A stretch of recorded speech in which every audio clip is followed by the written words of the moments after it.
బసవయ్య గారితో మొదలు పెడదాం. బసవయ్య గారు, ఏంటిది మళ్ళీ కొత్త రాగం అందుకున్నారు వీళ్ళంతా కూడా? అంటే అమరావతిలో అన్నీ ఉన్నాయి, గతంలో అమరావతిలో ఏమీ లేవు, అది ఎడారి శ్మశానము, ఇవన్నీ కూడా ఇబ్బందికర పరిస్థితులు మాట్లాడినటువంటి వ్యక్తులంతా ఇప్పుడు మళ్ళీ ఏదో గొప్పగా మాట్లాడే ప్రయత్నం చేస్తూ ఉన్నారు. ఏమనిపిస్తోంది దీనికి సంబంధించి?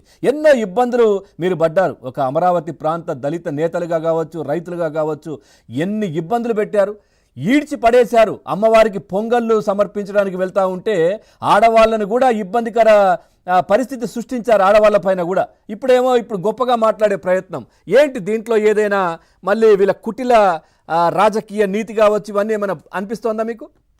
అవునండి, తప్పకుండా. ఎందుకంటే ఇప్పుడు రేపు జరగబోయేటువంటిది, రేపు ఈ జగన్మోహన్ రెడ్డి స్థానిక సంస్థల ఎలక్షన్ దృష్టిలో పెట్టుకునే వీళ్ళు మాట్లాడబోతున్నారు. ఏదైతే రేపు స్థానిక సంస్థల ఎన్నికలు రాబోతున్నాయి, దానిలో వీళ్ళకి ఒక వార్డు నెంబర్ కాదు కదా, ఒక ఎంపీటీసీ కదా, ఏది కూడా వచ్చేటువంటి పరిస్థితి లేదు. ఎందుకంటే రాజధాని అమరావతి అనేటువంటి వీళ్ళ 3 రాజధాని అనేటువంటి కాన్సెప్ట్ ఫెయిల్ అయిపోయి వీళ్ళకు 11 సీట్లు ఇచ్చారు. కాబట్టి ఇప్పుడు మళ్ళా ఇంకా అదే పాట మనం పాడితే రేపు స్థానిక సంస్థల బసవయ్య గారు, వాళ్ళ కాన్సెప్ట్ ఫెయిల్ అయింది కానీ వాళ్ళ ఆలోచన మాత్రం సక్సెస్ అయింది. అంటే ప్రాంతాల మధ్య విద్వేషాలు, డబ్బు సంపాదించడాలు, ఈ ల్యాండ్ కొట్టేయడాలు, ఇవన్నీ మాత్రం సజావుగా సాగిపోయాయి. అవునండి, వాళ్ళు దోచుకోవలసినంత దోచేసుకున్నారు. అవును.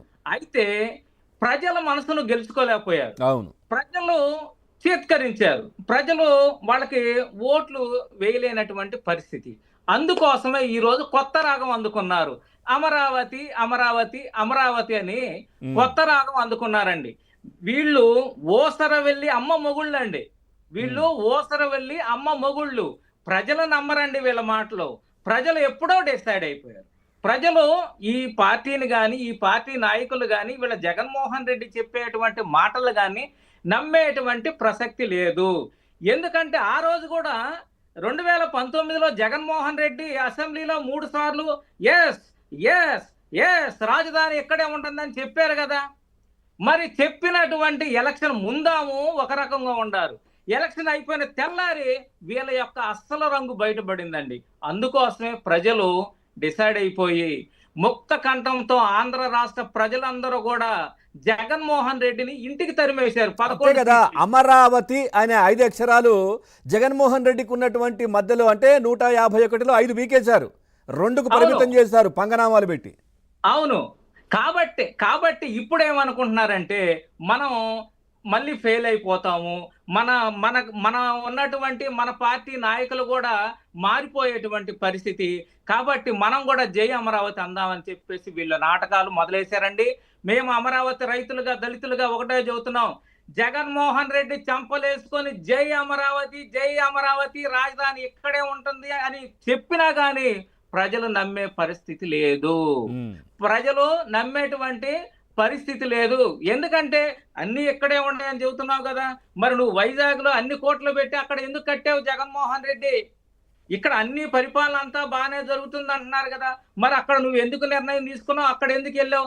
సంక్రాంతికి వెళ్తా, దీపావళికి వెళ్తా, క్రిస్మస్కి వెళ్తా, రంజాన్కి వెళ్తా అని ప్రజలను మానసిక స్కోభ తీసుకొచ్చాడు జగన్మోహన్ రెడ్డి. ఈ మర్చిపోతారు అనుకుంటున్నారేమో.